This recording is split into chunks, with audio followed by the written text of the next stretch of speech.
Selamat malam semuanya, Bapak-bapak, Ibu-ibu. Eee, Sebelumnya saya ucapkan terima kasih sudah hadir di acara webinar hari ini. Ya, perkenalkan saya Yudi Erdian, saya sebagai wakil pialang dari PT Handal Semesta Berjangka. Di sini saya juga sebagai RM atau Relationship Manager yang mendampingi para, klien, nasabah dalam bertransaksi. Ya, baik, saya rasa Bapak Ibu semua sudah mengenal HSB ya sebelumnya, karena pasti sebelum memutuskan untuk bergabung atau join di HSB, pasti sudah mencari tahu tentang company profile HSB. Karena menyangkut dengan transaksinya, menyangkut dengan tradingnya, dana yang akan ditransaksikan, ditradingkan. Oke, tapi, di sini saya lihat juga mungkin ada yang baru bergabung di HSB, jadi mungkin saya akan sedikit mengulas tentang, HSB. HSB Investasi ini adalah perusahaan pialang di Indonesia yang secara khusus bergerak di bidang perdagangan berjangka, komoditi, mata uang asing, energi, dan indeks saham. Bahkan saat ini kita sudah ada saham Amerika atau US stock seperti Alibaba, Amazon, Facebook, Netflix, Apple, dan masih banyak yang lainnya. Untuk saham-saham Amerika memang hanya bisa ditransaksikan di malam hari di sesi New York sampai pagi ya. Tuh, jadi mungkin bagi yang berminat di US stock bisa masuk market di malam hari di sesi New York. Oke, dengan HSB memiliki legalitas penuh dari Bapepti, Badan Pengawas Perdagangan Berjangka, di bawah Kementerian Perdagangan Republik Indonesia atau Kemendag ya, dan merupakan anggota bursa dari Indonesia Commodity Derivative Exchange (ICDX) dan anggota clearing dari Indonesian Clearing House atau ICH. Juga HSB sebagai anggota Asosiasi Perdagangan Berjangka Komoditi Indonesia atau sering kita kenal dengan istilah ASPEPTIndo. Ya, untuk platformnya sendiri kita menggunakan IX selain MetaTrader 5, tapi saya lebih merekomendasikan untuk menggunakan platform IX karena dengan IX ini adalah all-in-one platform ya.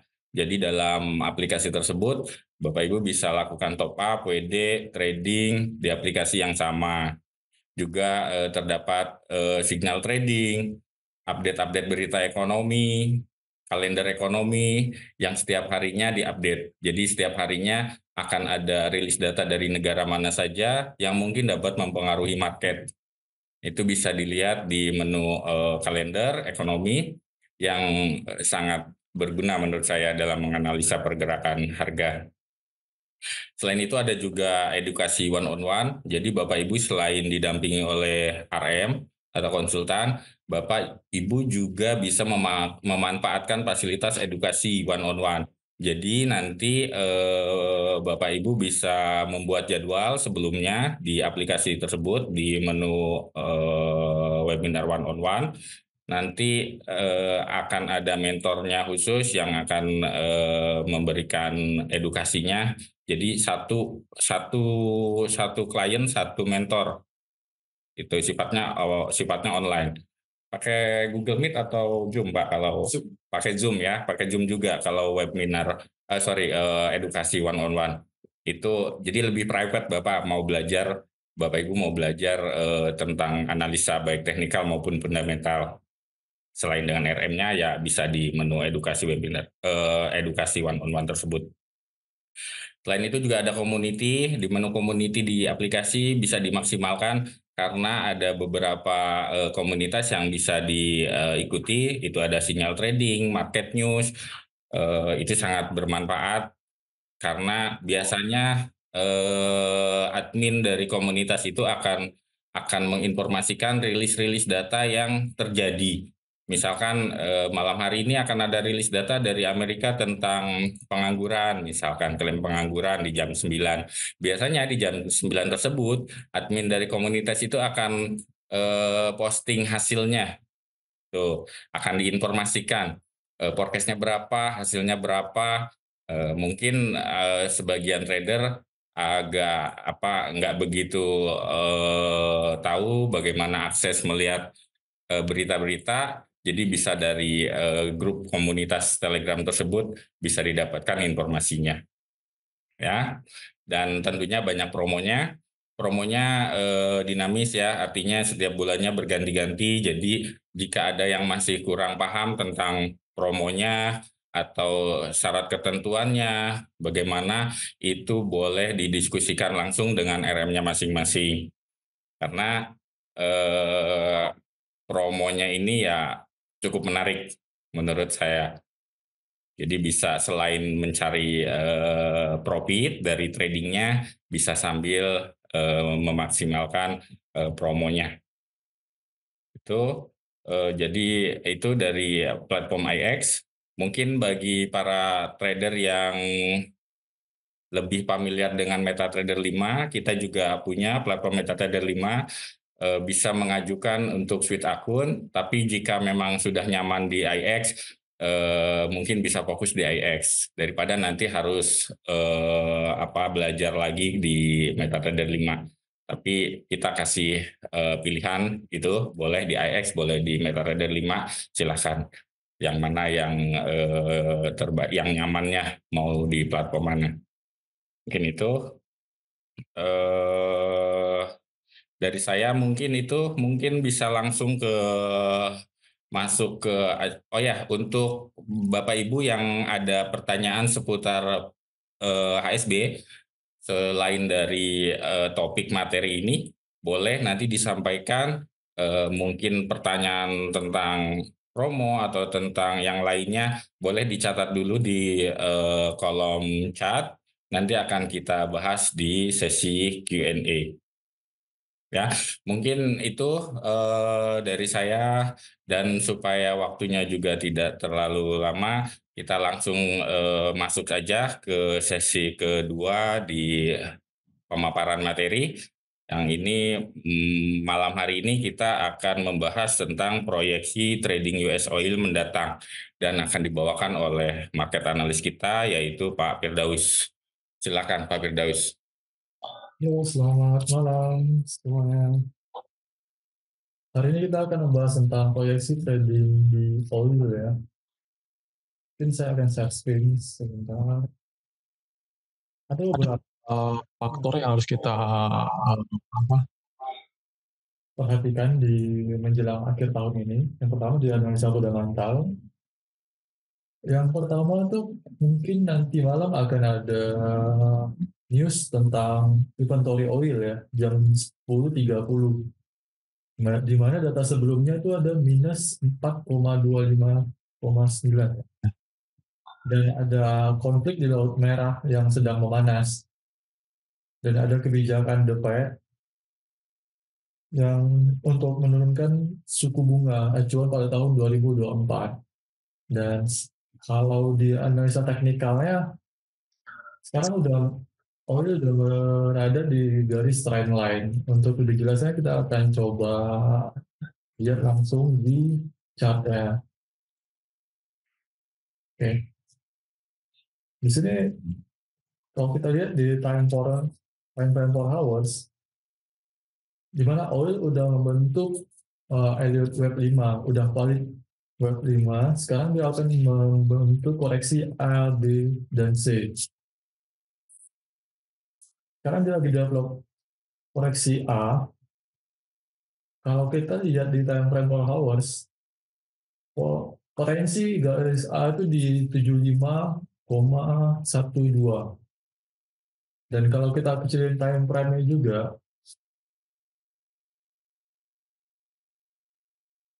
di sini juga udah terdapat divergence. Di time frame 15 menit, pastinya udah divergence. Dimana di chartnya naik, tapi di RSI-nya udah mulai turun. Jadi kita harus perhatikan di area-area 75,12. Dan area yang kedua yang patut kita perhatikan di area-area di sini, 77,08. Itu adalah area-area potensi dia untuk reversal koreksi ABC. Dengan target penurunannya di area 77,1 dan di area 70,66. Tapi jika ada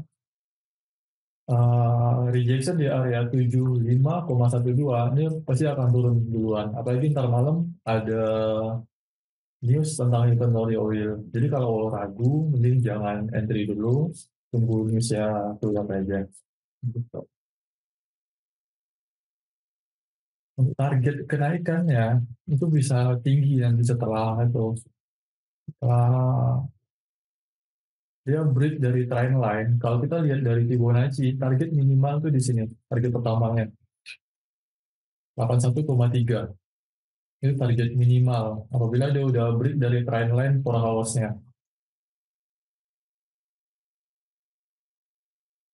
Setelah dia break dari tes, biasanya bakal lanjut kenaikan yang lebih tinggi lagi gitu. Target paling atas sih 100-an, 102 gitu. Untuk 2024 itu target oil pasti bullish, apalagi dengan sekarang kan konflik perangnya lagi memanas. Jadi ya kita harus perhatikan aset-aset seperti oil. Seperti kemarin berita ada yang keluar tentang penyerangan di kapal minyak Rusia ya yang di Laut Merah. Itu akan mengganggu pasokan dari oil. Dan di chart-nya juga udah terkonfirmasi seperti itu gitu. Udah dia mau break trend lines kan, dia break dari level support sebelumnya, support yang kuat. Sekarang dia mau break dari trend line 4 hours-nya. Jika dia break dari 4 hours, dia akan mengajukan kenaikan yang lumayan impulsif gitu. Oke, untuk sampai di sini apakah ada yang mau gue tanya dulu? Gimana? Bisa di open mic. Nanti aja Mas, nggak apa-apa. Lanjutkan aja. Nanti pertanyaannya di sesi tanya jawab. Oke. Untuk data fundamental, ini harus diperhatikan ntar malam ya. Code inventory oil di jam 10.30. Itu perhatikan, jika hasilnya negatif lagi, itu pasti menjadi sentimen positif terhadap oil. Dan sebaliknya, jika inventory-nya plus, itu akan menjadi sentimen negatif terhadap oil. Itu akan menyebabkan harganya menjadi penurunan. Oke, mungkin untuk tadi tentang Materinya sudah.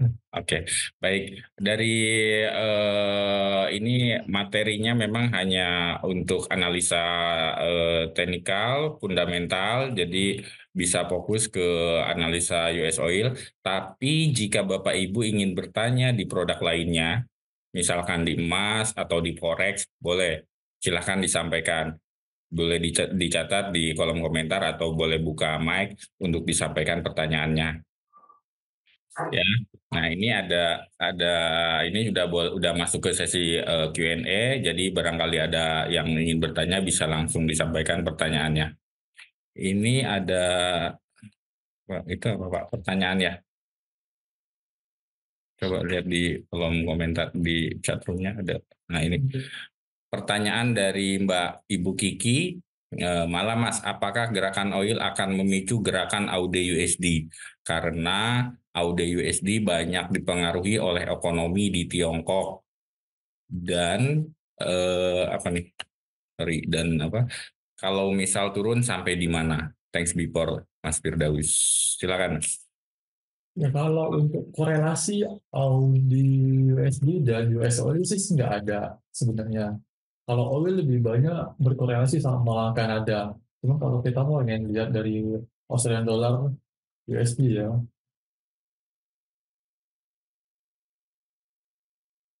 ya targetnya mungkin di area-area trend line-nya ya. Kalau untuk secara teknikal ya, untuk Audi USD. Berarti di kisaran berapa tuh Mas? Area 07 berapa? Mungkin di area 70,88 lah. 078, 079 lah ya, Ya, kurang lebih. pembulatannya ya. Ya.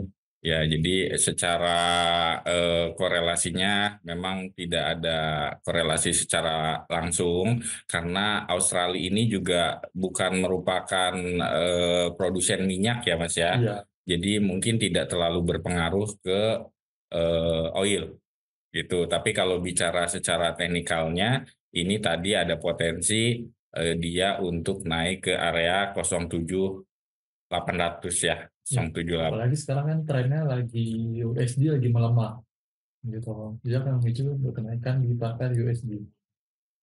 Oke, untuk Ya, Bu Kiki, cukup tinggi juga Mas ya, sampai di 078.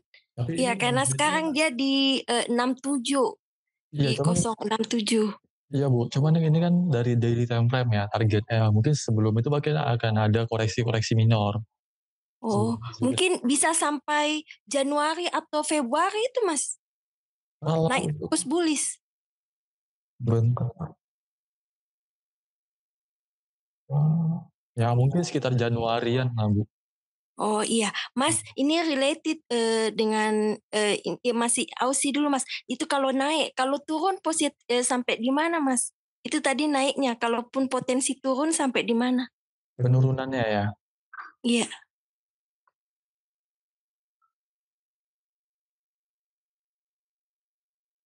Penurunannya target coba di 0,590 di area Fibonacci 1272. Apabila dia break dari support sebelumnya ya, support kuatnya di sini di 6174, dia akan menuju di area 0,59, paling jauh di 0,556. Oh iya, oke lah Mas. Iya, makasih banyak Mas. Makasih banyak Mas Yudi. ya Ibu Mas Kiki Firdaus. Ya, sudah terjawab ya iya, pertanyaannya. cukup Mas. Makasih. Oke, baik. Boleh kembali ke US Oil-nya, Mas Firdaus? Oke, jadi dari pemaparan Mas Firdaus tadi, harap diperhatikan untuk US Oil ini karena nanti malam ada rilis data dari Amerika tentang inventories oil ya. Iya, benar Nah, sekali. itu forecast-nya itu berapa tadi Mas? Dari berapa ke berapa? Back ke slide sebelumnya. Kasusnya sih kita belum ada, cuman ini yang data sebelumnya. Data sebelumnya Iya, 4,259. 259. 4,259. Iya. Oke, nah sebelumnya juga akan ada rilis data dari Amerika ya tentang apa tuh eh consumer confident. Itu Iya. berpengaruh nggak ke oil? Kalau oil ya secara spesifik, kalau kita lihat dari kebiasaannya itu nggak terlalu berpengaruh gitu. Kalau pengaruh pun minor banget gitu. Cenderung tidak berpengaruh. Kalau oil lebih berpengaruh di inventory oil sama geopolitik. Itu yang paling berpengaruh terhadap oil. Oke, jadi secara teknikal ini berpotensi untuk naik ya ke Iya. area 75-an ya Mas ya. Tapi sebelumnya masih berpotensi untuk koreksi dulu. Iya. Koreksinya ke area berapa tuh Mas? Koreksinya perkiraan di area 7. Sebelum dia berpotensi naik ke 75, dia potensi koreksinya sampai berapa? 75 ini bentar lagi mungkin kecapai kan, tinggal Oh iya. 25 pips lagi. Dikit Dan itu memang masuk di range harian ya. Iya. Jadi tidak menutup kemungkinan nanti dirilis data inventories oil ini bergerak ke arah sana. Iya. Gitu. Nanti dirilis di jam 10 untuk data 10.30 ya, sorry untuk data crude oil inventories. Ini datanya ini diperkirakan akan turun dari minus 4,3 M itu turun ke minus 2,3 M. Nah, untuk melihat data crude inventories oil ini, semakin besar minusnya, itu semakin bagus. Betul ya? Iya, benar. Nah, itu bisa mengakibatkan oilnya naik. Tapi di sini forecast-nya ini berkurangnya tuh lebih sedikit dibanding data sebelumnya. Nah, jadi kalau misalkan nanti rilis datanya tidak sesuai forecast, artinya berkurang. Artinya kan ini crude oil inventories, bicara stok minyak gitu ya.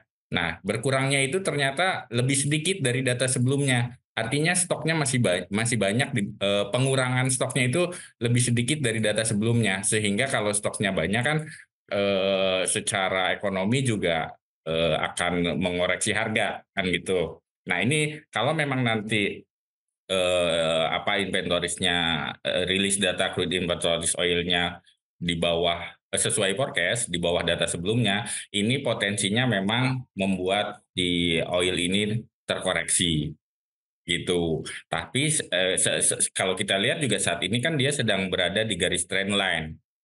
Nah, potensinya kalau di trendline itu kan ada pantulan ya Mas ya, Iya. ada bounce gitu. Nah, tapi tetap lebih hati-hati lagi pada saat rilis data nanti bagaimana karena akan sangat mempengaruhi. Tapi secara jangka panjangnya ini potensinya malah naik ke atas. Ya Mas ya. Iya. Kayak 75-an di 75 pun nanti kita lihat apakah berlanjut naiknya ataukah reversal lagi, koreksi lagi gitu ya. Dari sekarang di area 74 ini kalau bicara roadmap-nya, jangka pendeknya, ini dari 74 ini berpotensi ke area 70-an ya. Tuh. 75, habis itu koreksi. Oke, 74 ya 75 lah ya untuk harga saat ini real time-nya. Nah, ini nanti potensi koreksinya ke area 71 70-an ya. Iya, 72 dan 72 70 ya. Iya. Area situ koreksinya ke area situ. Setelah itu potensinya akan bouncing lagi ke atas. Ya. Gitu. Kenapa? Karena didukung oleh dua data ekonomi tadi. Yang pertama penyerangan kapal ya. Oh ya. Nah, kalau penyerangan kapal terjadi seperti itu kan otomatis akan mempengaruhi Supply-nya. supply, akan mempengaruhi pengiriman gitu. Jadi itu yang mungkin akan membuat oil berpotensi naik. Karena ketika supply terhambat, pengiriman distribusi terhambat, stok minyaknya nanti juga akan berpengaruh. Itu mungkin yang secara fundamentalnya. Selain nanti malam jam 10.30 tentang data crude oil inventories. Tuh. Kita masuk ke pertanyaan dari siapa tadi nih Pak? Ada lagi tadi setelah Bu Kiki ada Pak Iko ya, Pak Iko atau Ibu Iko ini. Malam Mas, kalau untuk gerakan emas apakah akan bullish menyentuh resisten sebelumnya di 2045? Monggo Mas, analisanya emas. Kalau untuk emas, kalau kita lihat dari time frame 4 hours-nya, ini dia membentuk pola head and shoulders. Secara teknikalnya masih bullish. Dan kalau kita melihat, di sini dia setelah membentuk Elliott Wave 5, dia melakukan koreksi A, B, dan C. Itu kebiasaan sesuai teori Elliott Wave 5. Gerakan pertama dari Elliott 1, jadi harga di sini 13 November sampai di 12 November, dia mulai Elliott Wave 1. Dan kesini kedua, 3, 4, dan 5. Gimana nih target kita mencari koreksi yang B-nya, kita tarik dari titik tertinggi sampai titik terendah. Kurang lebih di area ya 2080 lah atau 2079 itu area target bullish-nya. Apalagi didukung dengan pola head and shoulders gitu untuk emasnya. Itu kalau tidak salah area 2070 itu area resisten sebelumnya. Iya. Harga tertinggi saat terjadi perang Rusia Ukraina. Ya, nah, beberapa hari yang lalu itu ditembus, di breakout di tanggal berapa itu kalau tidak salah di awal bulan ya, yang sempat nyentuh ke area 2140 sekian. Gitu. Jadi setelah menyentuh 2140 kalau bicara teori Elliott Wave ini dia sudah nyampe puncaknya, makanya dia turun tuh koreksi ke area 197 berapa tuh Mas? 71 ya? 73 ya ke area situ. Lalu setelah itu ada kembali naik dan saat ini di area 2000 berapa? 2030-an ya. Tadi sore sempat 2032-an. Sekarang di area 2034-an ya. Ya. Tuh secara teknikal ini berpotensi ke area 2070-an. Namun tentunya nunggu ngebreak 2000 berapa ini? 50 ya di sini ya.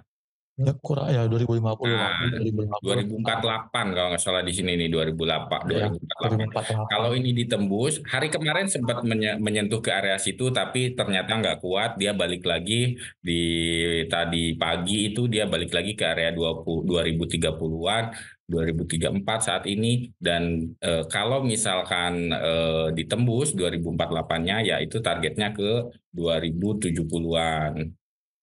Gitu. Tapi kalau misalkan untuk emas, ini kan agak sensitif untuk pergerakan emas ini, apalagi nanti malam itu ada rilis data dari Amerika tentang apa yang jam 9 itu tentang consumer confidence. Jadi akan mempengaruhi pergerakan emas juga nih pastinya. Apakah mungkin dia koreksi dulu sebelum ke 2070? Nah, kalau misalkan dia datanya bagus untuk dolar, potensi akan koreksi ke bawah nih berarti ya. Ya, Sampai berapa potensi turunnya malam hari ini?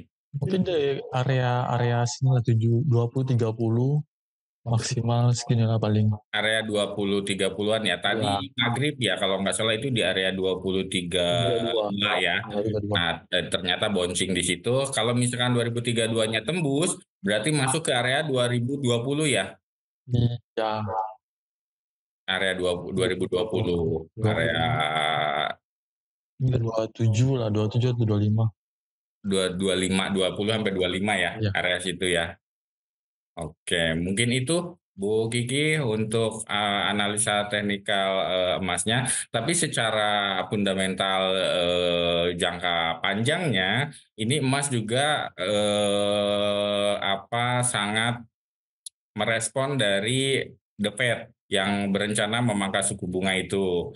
Nah, ketika di 2024 terjadi pemangkasan suku bunga, dolarnya berpotensi melemah, emasnya akan lanjut potensi lanjut terus naik. Gitu mungkin ya Mas ya. Iya, ya benar. Gitu. Dari Ibu Iko, bagaimana Pak Iko atau Ibu Iko ini apakah sudah terjawab atau mungkin ada pertanyaan lanjutan, Pak, Bu? Boleh dibuka mic-nya? Sudah terjawab, Pak. Terima Oh, kasih. ya, baik Pak Iko. Lanjut ke Bu Yosi. Bentar Pak, diulang kalau data investori. Berarti ini turun dulu gitu kan ya, sampai di 72. Ah, tadi sudah diulang ya, sudah Iya. dibahas. Kita coba ulang kembali. Boleh Mas ke US Oil-nya.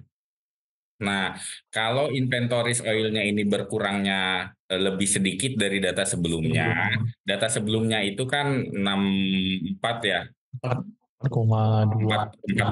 4,3 minus 4,3 untuk hari ini malam ini itu berkurangnya itu minus 2,3. Jadi berkurangnya tuh lebih lebih sedikit dibanding data sebelumnya. Nah, itu biasanya kalau berkurangnya lebih sedikit, oilnya ini berpotensi terkoreksi harganya. Nah, koreksinya itu kalau secara teknikal itu bisa ke area berapa tadi, Mas? 72 dan 70. Maksimal 70. 70 sampai 72 area situ. Seperti itu, Bu Yosi. Apakah sudah terjawab, Bu Yosi? Oke, sudah Pak. Baik. 2034. Bu Yosi maksudnya apa ya 2034?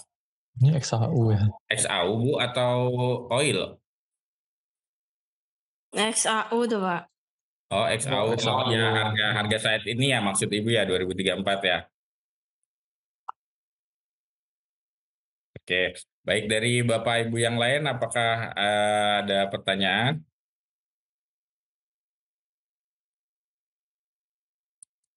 Oke, untuk US Oil itu Pak, kalau misalkan apa namanya pemangkasan suku bunga terjadi di 2024 ini, itu gimana dampaknya, responnya terhadap US Oil ini? Itu pasti akan berdampak positif sih terhadap oil ya. Positif terhadap US Oil, artinya US Oil-nya naik, Iya. gitu. Oke. Lalu kalau misalkan untuk penyerangan ini tadi minyak di kapal apa Di Laut di Merah. Laut Merah ini biasanya sampai kapan efek ke oil US oilnya? Oh, sampai kapan kita susah juga memprediksinya karena kan perangnya masih tetap lanjut ya sampai hari ini, apalagi tentang Israel Palestina masih memanas, itu pastinya akan tetap berpengaruh terhadap market gitu.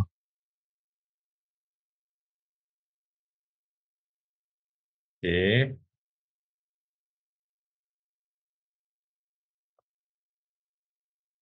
Ada lagi mungkin dari Bapak Ibu?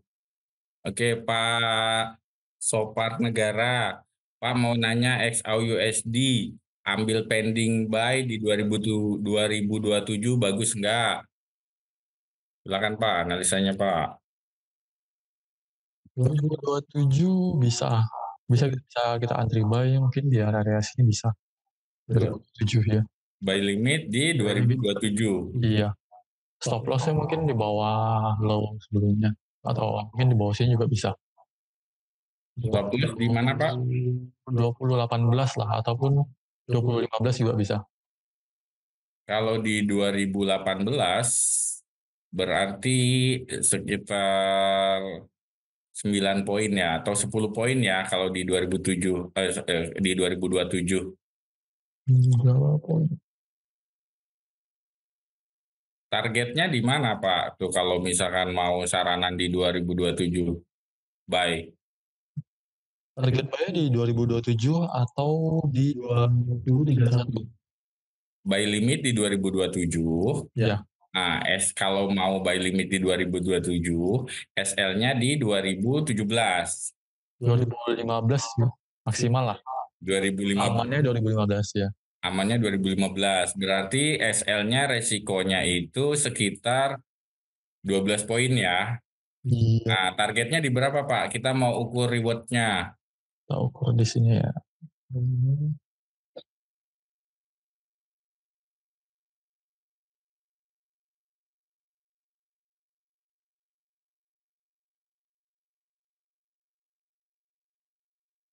Oke. Ini dia historinya 1:44. Targetnya di 2080. 2080. Iya.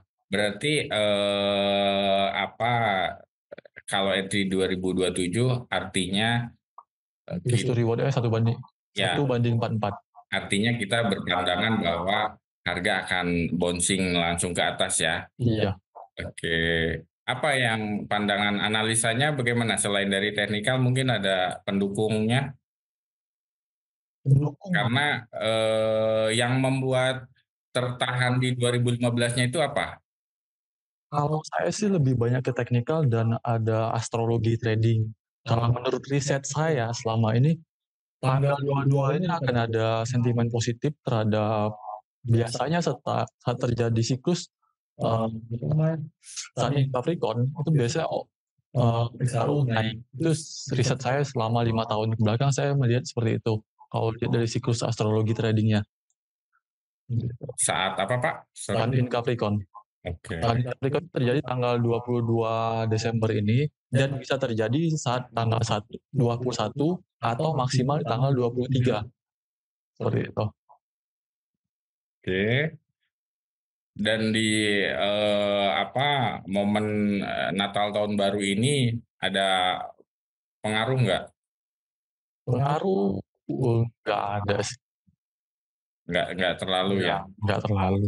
Nggak ada istilah mungkin secara habit trader banyak yang ambil long karena mungkin mau libur gitu ya, dia ambil long position gitu jadi buy gitu.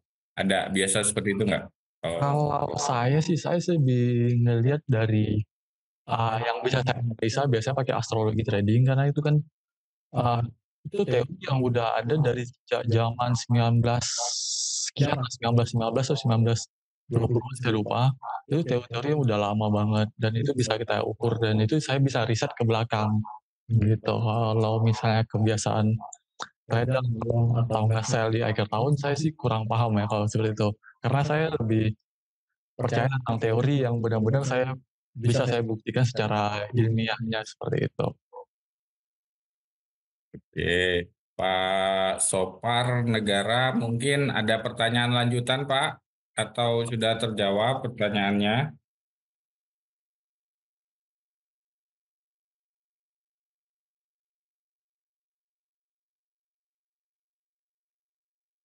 Pak Iksan. Oke, ada pertanyaan lagi dari Pak Muhammad Iksan. Pak, kalau rilis data inventory minyak AS nanti minus dari sebelumnya, berarti dampaknya harga US oil akan naik ya? Oke, nah ini tadi sudah dibahas. Boleh diulang kembali, Pak? Ya, ini proyeksi forecasting kita, datanya lebih sedikit daripada data sebelumnya. Berarti itu dampak negatif terhadap oil. Apabila minusnya lebih banyak daripada sebelumnya, itu akan berdampak positif terhadap oil. Gitu, Pak. Ya, jadi sekali lagi Pak Iksan, untuk forecast-nya itu minusnya kan untuk malam hari ini minus 2,3 M. Nah, kalau data sebelumnya itu minusnya itu minus 4,3 M. Jadi inventories oilnya ini berkurangnya itu lebih sedikit dari data sebelumnya gitu. Jadi kalau misalkan berkurangnya lebih sedikit dari data sebelumnya, ini potensinya bisa mengkoreksi harga.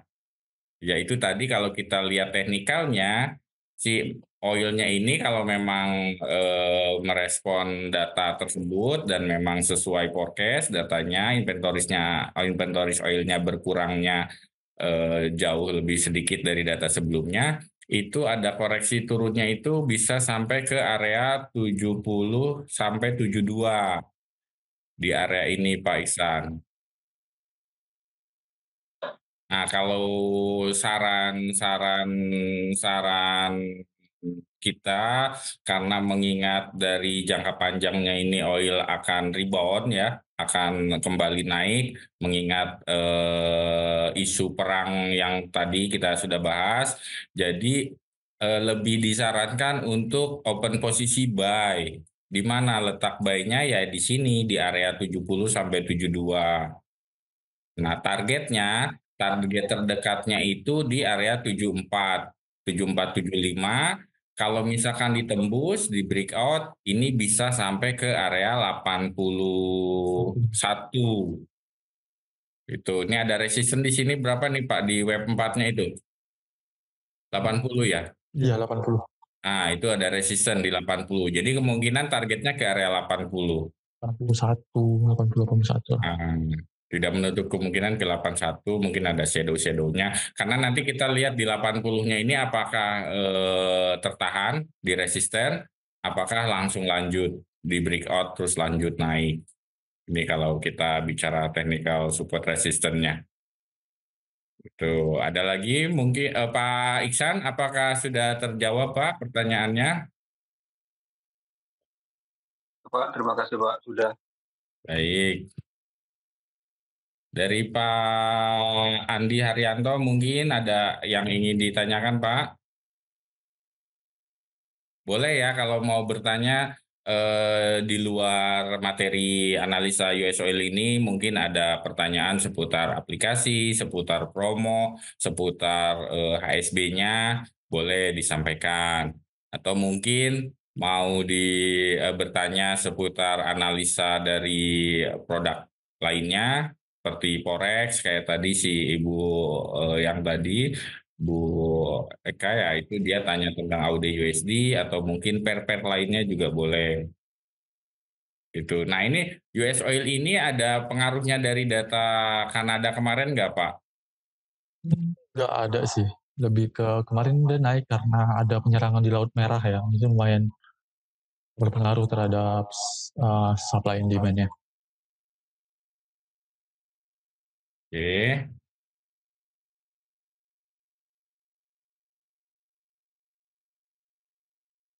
Ini kalau bicara Elliott Web-nya sudah web berapa itu Pak? US Oil ini? US Oil udah selesai di web 5, sekarang dia akan melanjutkan koreksi A, B, dan C. Sekarang dia lagi develop di koreksi A, dia akan menuju koreksi B, dan setelah itu lanjut ke koreksi C-nya. Ini time frame berapa nih? Sama aja kok kalau 30 menit ya. 30 menit bisa. Enggak, yang Per hour tadi sih. itu trendline di time frame berapa? Itu time frame per hour sih trendline-nya. Oke, berarti untuk ke area 80-an ini mungkin bisa dicapai gitu ya, bisa nyampe di jangka waktu berapa lama? Hari mungkin, atau kalau misalkan marketnya bergerak sesuai roadmap ini ya, dia koreksi dulu ke area 70-an lalu lanjut naik ke area 80. Nah, itu biasanya butuh waktu berapa lama nih sampai di 80-nya ini? Kalau kita lihat dari sebelumnya, biasanya kurang lebih ya 2 mingguan sampai 3 minggu lah. Berarti dia mau koreksi dulu, koreksi baru naik. Ya mungkin di akhir-akhir Januari lah, ataupun Akhir pertengahan Januari. Sorry, ini akhir Desember awal mungkin. Awal Januari ya. Sekarang masih tanggal 20 ya. Ya. Oke. Jadi mungkin akan bikin area demand ya di sini ya, di B ini ya. Iya, di B bikin demand sudah menaik lagi. Oke. Oke, ada Pak Mahfud yang baru bergabung. Pak Mahfud, selamat malam. Bapak mungkin ada pertanyaan, Pak, boleh disampaikan terkait dengan analisanya. Malam hari ini kita sedang membahas tentang analisa US Oil, tapi barangkali Bapak mau bertanya tentang analisa yang lain seperti emas atau pair lainnya, forex, boleh disampaikan. Karena mungkin agak sedikit materinya tidak diterima dengan penuh ya, karena kalau baru join ini. Ada Pak Niko juga. Pak Niko boleh kalau misalnya mau ada yang ingin ditanyakan boleh disampaikan.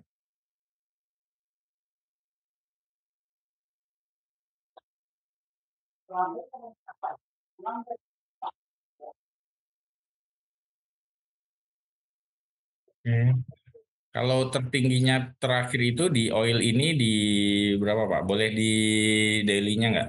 Nah itu. Ini kalau kita lihat gambar besarnya, ini head and shoulder ya, cuman memang nggak Iya, head and shoulder. memang nggak begitu sempurna, shoulder kiri dengan shoulder kanannya, tapi secara target kakinya udah nyampe ya Pak, Iya, ini udah ya nyampe, udah sejajar ya. Iya, udah di area sini. Jadi head and shoulder-nya sudah selesai. Nah, kemungkinan potensinya ya itu tadi bisa kembali naik ke atas nih. Ya, udah sesuai target sih. Nah, bahkan kalau misalkan area 80-nya nanti ditembus, ini bisa lanjut lagi ke area Mungkin agak ngejar di resisten 89 atau lebih tinggi 89-an lagi ya. ya. 89 sampai dengan 90. Karena target tertinggi ya mungkin di area 102 target akhirnya. Oke. Ada Bu Rin juga. Bu Rin, selamat malam, Bu. Boleh dibuka mic-nya, Bu. Bu Rina Sution. Selama ini berkomunikasi di telepon. Barangkali ada pertanyaan. Lagi trading di produk apa, Bu Rin?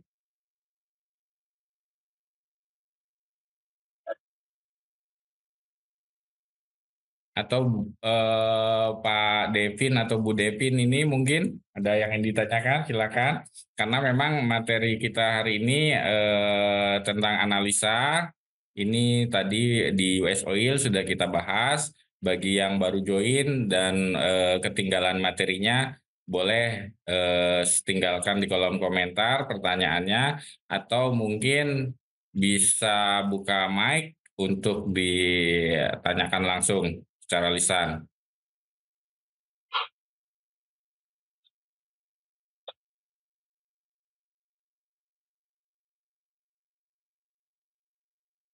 Ada Bu Elizabeth juga. Bu Elizabeth, selamat malam Ibu. Boleh dibuka mic-nya Bu.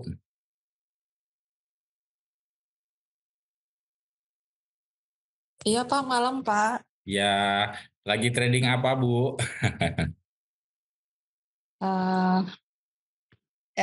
Gold ya Pak ya? Gold ya, emas ya. Sudah open posisi atau lagi ini nahan? Ketinggalan, Pak. Ketinggalan maksudnya belum open posisi? Belum open. Mau Oh, belum open tapi open. ketinggalan. Iya. Oke. Tapi sudah ada ini trading plan. Mau open di berapa, sell atau buy? Ya, tadinya sih ada, cuman saya udah ketinggalan ini, Pak. Udah Oke. keburu berapa, iya. Oke, baik. Tadi sih kita sudah ada sedikit ulas tentang XAUUSD-nya. Ini mungkin Mas ini akan merespon rilis data consumer confidence nanti jam 9. Kalau misalkan datanya bagus untuk dolar, Masnya bisa berpotensi koreksi ke area 20 sampai 25 ya, Mas ya. Ya. Itu ke area 20 sampai 25. Kalau mau open buy boleh di area sana dengan resiko di 2015. Jadi meresikokan 10 poin, nanti targetnya di paling tidak di area 35 berarti 10 poin. Kalau mau di 45 20 poin, itu rewardnya masih masuk. Karena secara teknikal tadi seperti yang disampaikan analis kita, ini potensinya masih akan lanjut naik. Itu, tapi tidak menutup kemungkinan kalau memang ternyata dia lanjut terus ke bawah, nge-break terendah kemarin di 2015, setidaknya kita sudah pasang SL dibatasi resikonya. Itu mungkin ada pertanyaan, Bu Elizabeth, dari sekilas penjelasan analisa emasnya.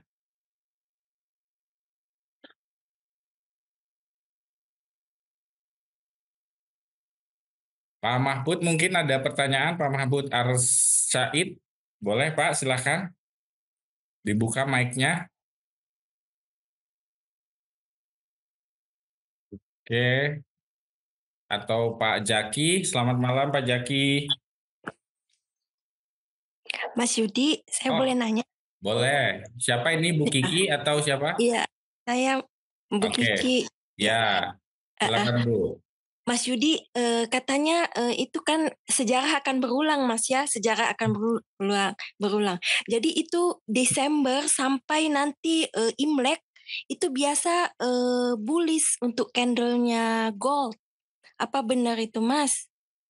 Jadi ya, jadi walaupun tidak ada masalah geopolitik, perang ini kan di Timur Tengah, itu emas trennya Desember sampai ya Imlek itu naik gitu dari tahun ke tahun gitu karena sejarah akan berulang. Apa benar itu aja, Mas? Silakan mungkin Mbak Firdaus boleh jawab dulu. Oke, kalau gitu coba kita forecasting aja ya dari belakangnya apakah benar dari 2000. Kita coba ini candle Kita lihat historinya di Bu. Historicalnya ya dari 2012 deh, dicoba 2012. Iya.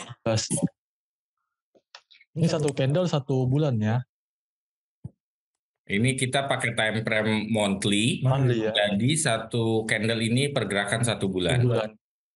Nah, di 2011 Desember itu malah merah. Kita lihat lagi di 2012. Mungkin candlenya dirubah Mas, merah sama biru, jangan kuning sama putih. Biar enak. Merah sama hijau atau merah sama biru boleh. Karena tadi Mas bilang merah tapi tampilannya kan kuning. Ya, sorry ya. Oke. Ya. 2011. Ini Februari 2011. Sorry kebalik. Saya kebalik, sorry. Atau mungkin ambil 3 tahun terakhir dulu biar tidak terlalu jauh. 2012 mungkin terlalu jauh. Dari 2020 ya. Oke, Desember 2020. Desember 2020 harganya naik. naik. 1 bulan nih naik. Oke, dalam 1 bulan, pergerakan 1 bulan 2020 Desember itu harga naik. Naik. Nah, Lalu di Januarinya turun ya. Januari turun. Januari turun, Februari turun, Maretnya turun, Iya. Aprilnya naik lagi. Di 2021 naik. 2021 naik, Desember, Januari turun. Januari turun, Februari, Maret naik. Iya. Oke, lalu di 2022 naik. Desember naik ya. Ya, dan Januari naik. Januari naik, Februari turun. Mana Januari yang mana Mas? Yang ini bukan, yang Desember yang mana? Yang ini bukan? Ini. Oh, oke, ini berarti oke. Desember. Tapi secara chartnya naik ya. Iya. Kalau di 2000 berapa tadi, 2020 ya yang turun itu. 2020 turun. 2020 ini turun karena memang 2020 naik, 2021 turun. Desember 2020-nya naik. Tapi di awal tahunnya Januari Februarinya turun. Iya. Karena memang secara teknikal pun ini sudah ada di puncaknya nih, di resisten. Iya. Ya, karena kita di sini kalau secara harga ini boleh lihat ke grafik yang ini Mas, candle yang terakhir merah terakhir ini. Enggak, geser kiri kiri kiri. Nah, ini ya itu. Nah, itu pas mulai turun itu di bulan apa tuh? Di bulan Agustus. Di bulan Agustusnya turun karena dia udah mencapai puncaknya di 2027 ini menyentuh harga tertinggi sepanjang masa ini 2018 ya kalau nggak salah ini. Sorry, geser ke sini lagi. Nah, Nen, yang ini nih. Nggak ke sini lagi. Nah, ya itu. Nah, itu harga tertinggi tahun berapa, Mas? Tahun 2011. 2011. Itu area 2018 ya kalau nggak salah ya.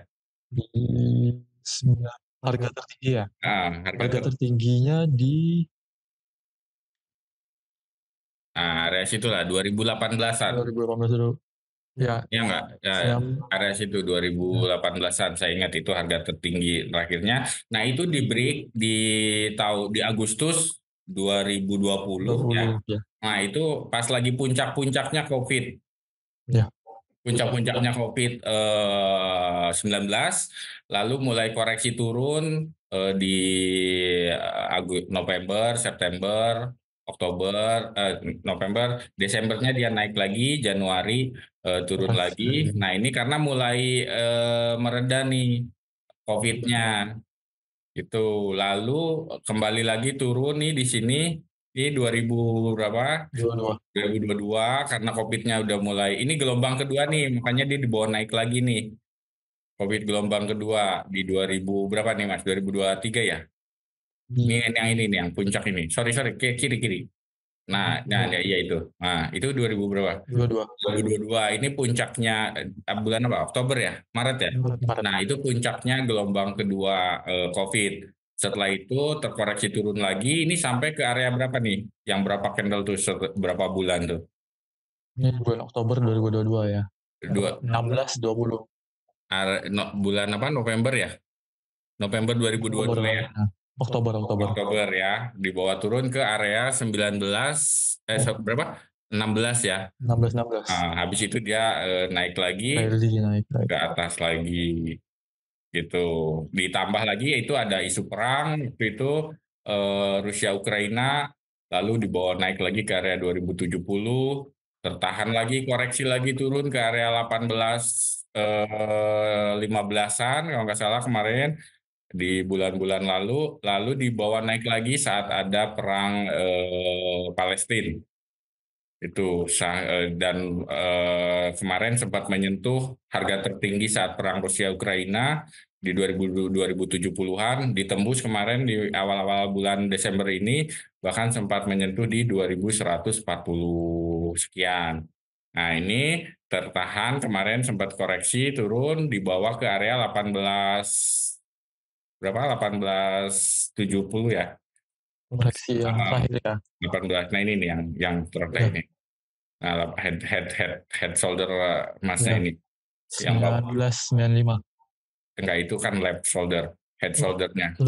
Nah, ya itu di bawah ke 1972 ya. Habis itu dia lanjut naik. Nah, untuk potensinya di Desember ini, kalau memang lanjut naik, ini sesuai analisa tadi kita Di time frame harian ya, Mas, boleh diulang, ini time frame harian. Harian ya. Harian ya. Nah, ini berpotensi akan lanjut ke area 270-an jika 2050-nya, 2050-nya ditembus, di breakout. Tuh, saat ini sedang di area 2034-an ya. Ya. Nah, masih konsolidasi di sini. Ini kan 1, 2, 3, 4, 5. 5 hari sebelumnya sempat ke area 2048, tapi tertahan, dia terkoreksi lagi ke area 2015 ya.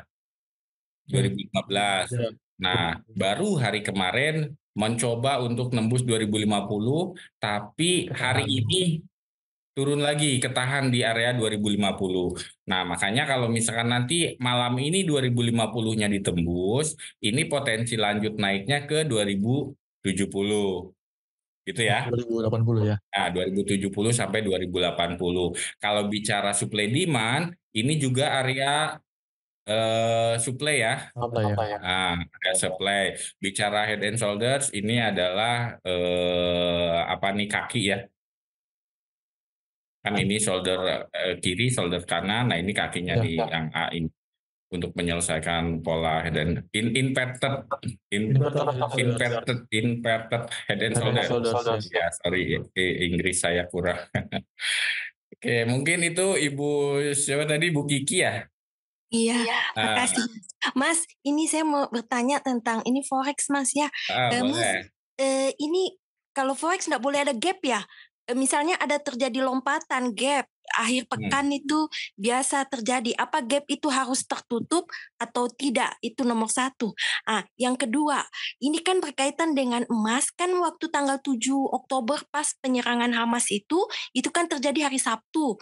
Hari Jumatnya kan NFP datanya bagus, turun, kemudian di 18.30 dia ada gap. Ya. Gapnya lumayan besar, dia terbang langsung ke atas. Apakah gap itu akan kembali ke bawah atau tidak? Itu aja, Mas, makasih. Oke, silakan Pak Firdaus. Kalau untuk gap ini juga saya udah pernah melakukan riset ya selama kurang lebih 5 tahun ke belakang. Gap itu pasti ketutup untuk di forex, gold, atau di oil. Itu pasti ketutup. Cuman masalahnya waktu, kapan akan tertutupnya, itu yang menjadi pertanyaan. Kalau gap sih saya udah riset selama 5-6 tahun ke belakang ya, itu pasti ketutup. Dan itu juga ada teorinya nih loh. Biasanya di luar, tanda luar bukan gap. Biasanya gitu. Oke, jadi memang itu untuk di forex ataupun di gold ya khususnya semua lah ya, semua pair itu biasanya memang gap ini ditutup. Tapi bicara kapan ditutupnya, nah itu yang tidak ada teori yang pasti. Iya, pasti. Itu yang membahas tentang itu. Tapi kalau kita lihat ke belakang, kita backtest, lihat setiap gap yang sudah terjadi itu pasti tertutup. Gitu. Nah, memang kemarin saat terjadi serangan Palestina Hamas itu emas loncat, ada gap di situ dan sampai dengan saat ini belum tertutup gapnya. Gitu. Jadi tidak menutup kemungkinan emas akan terkoreksi juga ke bawah. Tapi kapannya ini yang ini tidak ada yang bisa memastikan. Gitu. Biasanya gap ini akan ditutup ketika news atau market yang membuat gapsnya itu mereda. Misalkan ya ini terjadinya gap ini karena serangan Hamas Palestina, gitu ya. Nah, serangan Hamas Palestina ini udah mereda, sudah selesai, damai misalkan. Nah, bisa saja nanti emas koreksi turun ke bawah. Itu karena tidak menutup kemungkinan emas itu kan kadang kalau koreksi nggak ya di luar perkiraan gitu ya. Ya contoh kayak yang waktu kemarin saat dia naik ke 2140 sekian, itu di hari yang sama. Pagi dia bawa naik ke 2140, tapi closing candle hariannya itu malah candle merah, candle bearish. Gitu. Itu artinya ada penolakan dari market, mungkin belum waktunya emas berada di harga kisaran tersebut. Secara teknikal itu memang sudah kalau tadi Mas Firdaus menggunakan teori elite web itu sudah sampai di puncak web 5-nya. Seperti itu. Itu mungkin pandangan tentang emasnya. Apakah sudah terjawab, Bu Kiki? Ya, makasih banyak Mas Yudi, Mas Ya, Daud, makasih banyak. sama-sama. Ini masih ada posisi emasnya, Bu, sekarang? Saya lebih ke Aussie Mas, karena Aussie Oke. itu kalau menurut saya kakaknya itu ada 2, kakaknya itu emas dan minyak. Jadi walaupun saya nggak trading emas, tapi saya suka mengikuti karena kakaknya Aussie itu kan Aussie itu kalau menurut saya currency commodity. Jadi dia itu kan Australia penghasil emas nomor 3 terbesar di dunia. Jadi pemicunya gerakan emas itu akan memicu gerakannya Aussie. Makanya saya cuma suka pantengin gerakan emas, gerakan minyak gitu Mas. Oh, Jadi tradingnya di Aussie Mas saya. oke. Kalau boleh tahu sudah berapa tahun, Bu, trading? Ya 4 tahun Mas. Belajar Wah, Mas. Iya. sudah jago dong. Sudah profit konsisten dong, Bu. Iya Mas, berdarah-darah. Karena kalau menurut saya kekayaan trader itu berbanding lurus dengan keilmuan trader. Betul. Keilmuan, kemudian pengalaman. Keilmuan aja nggak cukup, butuh pengalaman. Pengalaman juga nggak cukup, butuh mental yang kuat. Betul. Betul. Bagaimana mengelola ini Tricks and money ya, Bu, ya? management juga. Iya Mas, benar-benar. Itu Tapi yang pasti Mas, gimana? jangan pernah lawan big trend Mas. Jangan pernah lawan. This the rules number 1. 2G rulesnya Mas dalam trading. Number 1, never against the big rules. Jangan pernah melawan big trend. Thomas, jangan pernah melawan pasar. Itu nomor 1. Nomor 2, ikuti rules nomor 1, tapi usahakan beli di kerendahan, jual di ketinggian. Itu untuk meminimalkan risiko dan memaksimalkan hasil. Itu 2G Mas. Nomor 1, never against the... Iya Mas, dalam trading. Iya, itu aja Mas. Makasih banyak Mas. Ini sudah jadi nih kalau seperti ini nih, Bu. Iya, Mas, kalau trading itu learn before earn. Belajar dulu sebelum menghasilkan. Betul, berdarah-darah dulu ya Bu awalnya ya. Bener, kan ilmu itu mahal Mas, pengalaman itu mahal. Betul. Ya Mas, makasih. Apa yang membuat Ibu ini tertrigger bahwa ini sesuatu yang harus Ibu geluti, yang harus Ibu dalemi? Saya bisakah trading for living? Apakah trading ini bisa dijadikan untuk biaya hidup? Gitu. Trading for living istilahnya kan ini pekerjaan paling tersulit di dunia Mas. Betul. Karena penuh dengan ketidakpastian. Betul. Iya, gajinya nggak jelasnya tinggi banget. Makanya itu keilmuan. Jadi kekayaan atau uangnya trader ini berbanding lurus dengan keilmuannya trader. Kalau ilmunya di bawah, uang sekarung ikut ke bawah.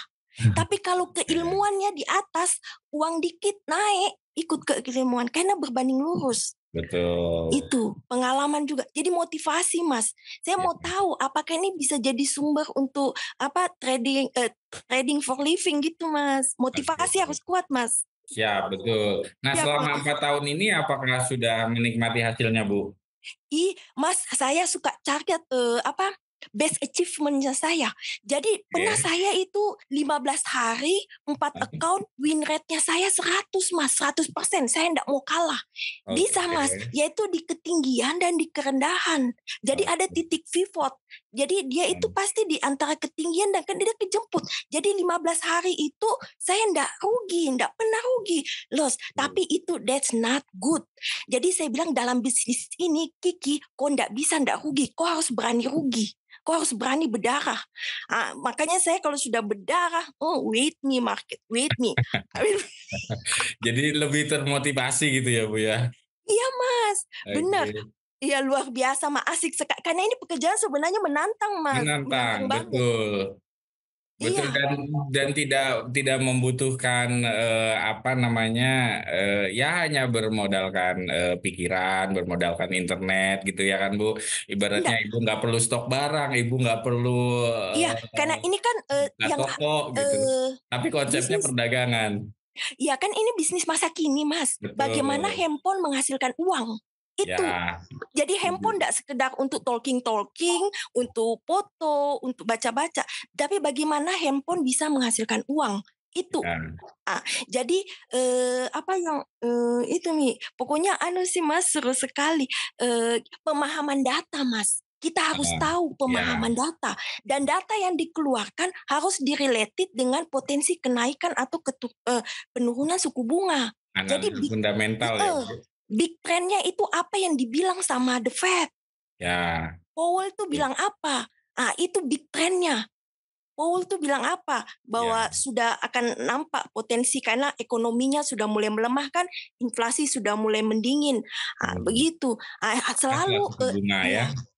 Ya cuman kadang-kadang gini Mas, kayak kemarin manufacturing state Index. itu itu datanya kan merah. Kalau datanya merah di Forex Factory berarti dolar buruk kan?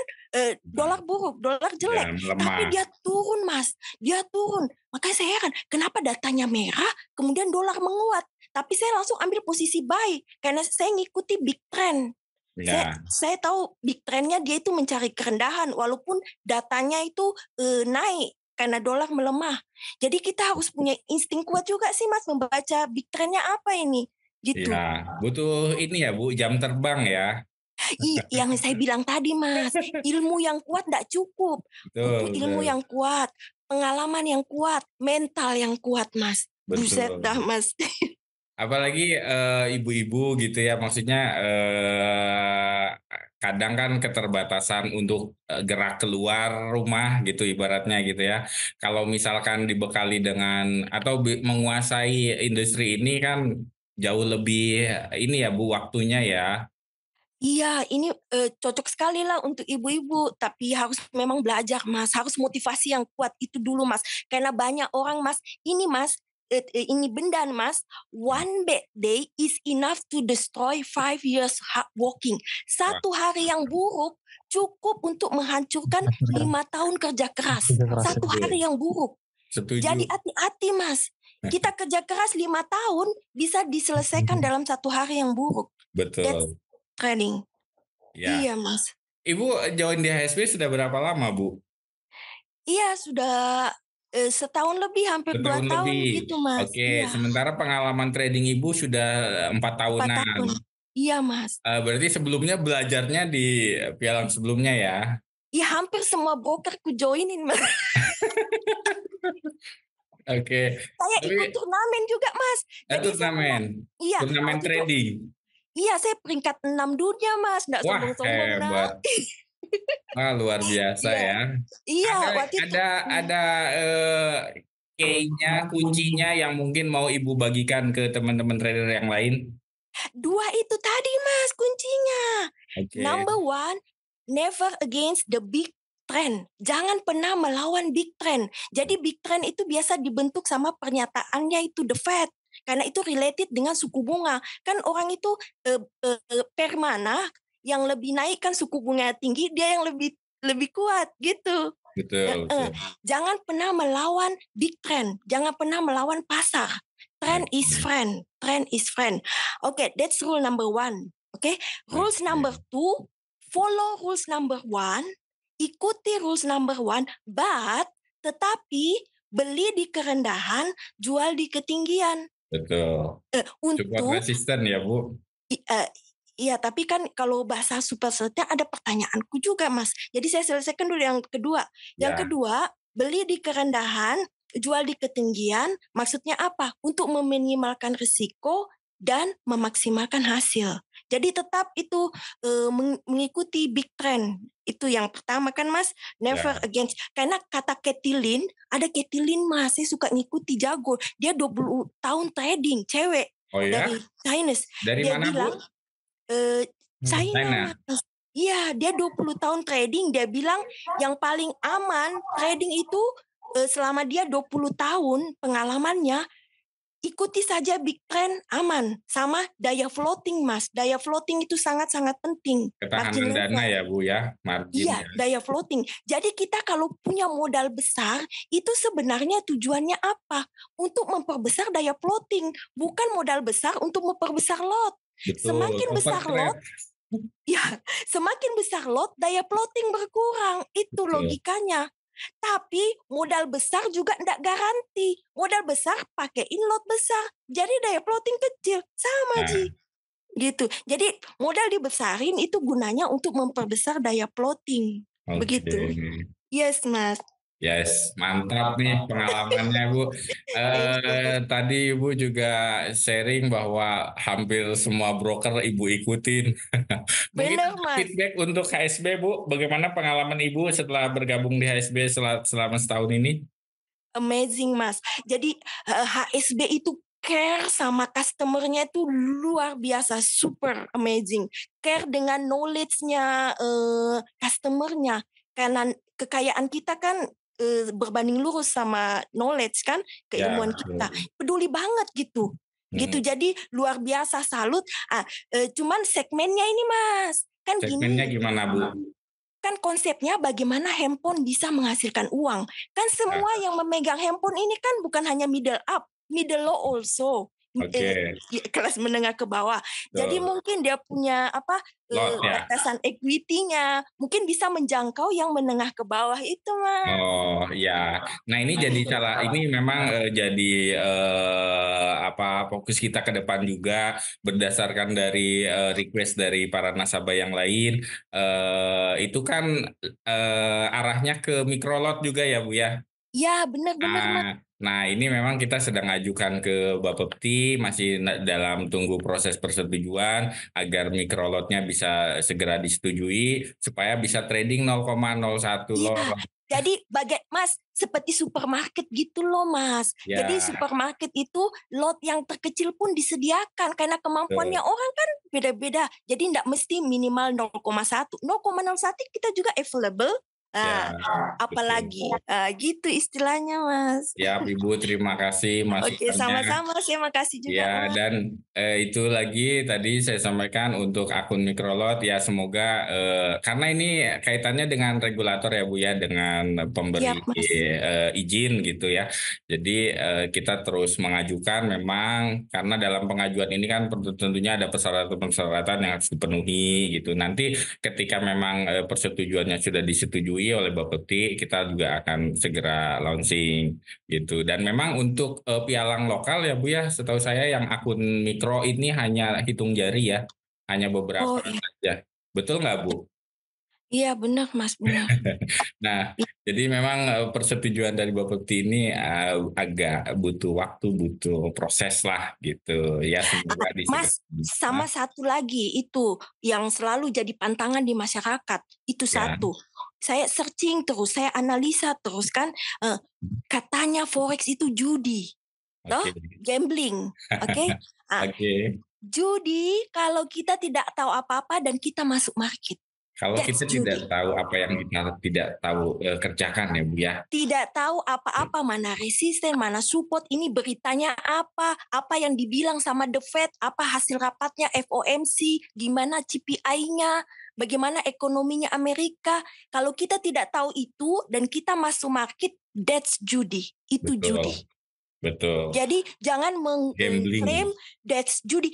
Bisnis apapun judi. Kalau kita tidak tahu apa makanan kesukaannya Amerika, kita buka jualan kapurung di sana. Nah, orang Amerika tidak makan kapurung, that's judi. Betul. Iya, Bu. Luar biasa nih Bu Kiki. Senang sekali nih Bu Kiki. Sama-sama, Mas. Masukannya, feedbacknya, semoga terus nyaman di HSB, terus menggunakan aplikasi HSB-nya dalam transaksinya, gitu ya. Jika ada keluhan atau kendala, segera sampaikan ke RM-nya. Sering terhubung dengan RM-nya Bu?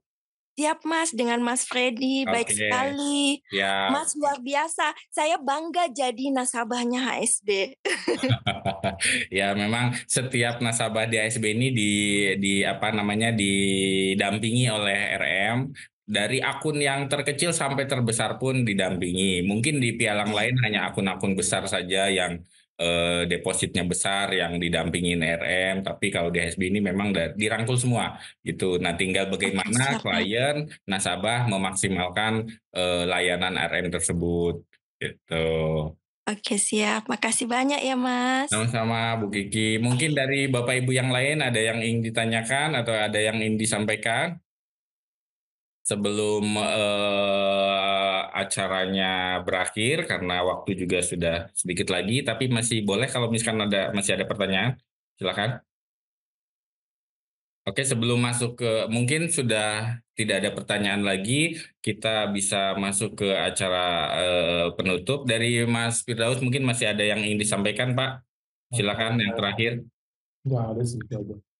Itu aja ya. Semuanya udah sampaikan sama Bu Kiki tadi, Pak. Oke, ya Bu Kiki ini luar biasa masukannya. Terima kasih. Semoga Sama-sama, Mas. menginspirasi buat para trader lainnya, khususnya ibu-ibu gitu. Artinya ibu-ibu jangan mau kalah sama bapak-bapak. Ibu-ibu juga bisa berpenghasilan gitu ya. Jadi mungkin itu karena sudah tidak ada yang bertanya lagi, mungkin sesi tanya jawab kita tutup dan kita masuk ke sesi penutup. Acaranya mungkin sudah kita bisa sudahi. Saya ucapkan terima kasih kepada Bapak Ibu semua atas partisipasinya, atas waktunya.